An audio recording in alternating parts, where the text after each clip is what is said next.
Every new iPhone launch leads to a heated discussion on how much Apple improved its camera, and we at Macworld are always ready to jump into that debate.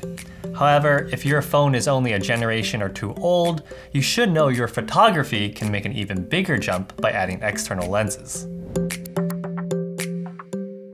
Hi, Dan here from Macworld, and first off, if you're already an avid photographer and you have a lot of experience with cameras and interchangeable lenses, then you might just want to wait for the next video I'm working on, which is about the best/my favorite iPhone lenses. But for everyone else, I'll try to keep this simple and accessible. So why use external lenses? Because first and foremost, they let you take photos that weren't possible before. For example, a wide-angle lens allows you to get a wider shot, or a larger field of view. A lot of times, stepping backwards isn't an option, so the wide-angle lens allows you to capture more of a landscape or get an entire group of people into the frame that you couldn't otherwise before. A telephoto lens will allow you to shoot objects that are much farther away. When you use digital zoom, like when you pinch on the iPhone camera app, you're basically taking a small portion of the picture and stretching it. This can lead to softness or blurriness in an image because you're not actually capturing any more digital data in the photo. Now, if you have an iPhone with two rear lenses, like the 8 Plus or a XS model, it already includes a telephoto lens that's about 2 times a tighter view as a standard lens.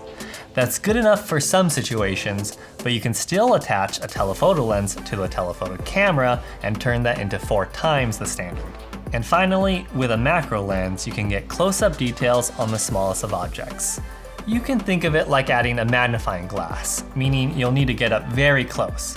But you probably never considered shooting tiny objects like these flowers, insects, or water droplets. Okay, the second reason for adding external lenses is that you can combine lens choice with freedom of movement and make unique creative decisions. For example, faces and other objects will look different depending on the distance and the lens you use. Here's Adam, and you can see how his face changes using the same framing but a different lens. It's certainly subjective, but portraits of people generally look better with a lens that leans towards telephoto. Lenses also affect the relationship of the foreground and the background. Compared to a wide-angle lens, a telephoto lens will compress space. So besides seeing less background, the background will also appear closer.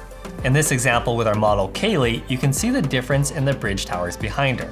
In essence, the lens gives you the power to determine what's important with every shot. So those are generally the benefits of external lenses paired with an iPhone. But before you rush out to buy an entire set, let's talk about the downsides. First, they're easy to lose. The lens is just another thing to set down and forget. Also, portrait mode won't work when using the external lens since this feature requires both cameras simultaneously to function. In addition, some lenses require proprietary cases to work, which means limited case options. And the ones that clip onto your phone can take a moment to align with the camera. Also, in some situations, you'll need an additional app to manually force the telephoto lens. And finally, there's no guarantee that today's lenses will work with next year's models. This is particularly true for the lenses that require special cases. With all that said, I've become a big fan of iPhone lenses, in large part because Apple's cameras have become so good. Granted, an iPhone with an external lens will never replace dedicated cameras, which give you complete manual control, a wider variety of swappable lenses, and larger sensors. But keep in mind, you're already going to be carrying your iPhone everywhere, and carrying an extra phone lens or two is dramatically easier than carrying a big bulky camera. Okay, at this point, if you're convinced and you're wondering which lens to buy, then stay tuned because I'm working on a video on just that.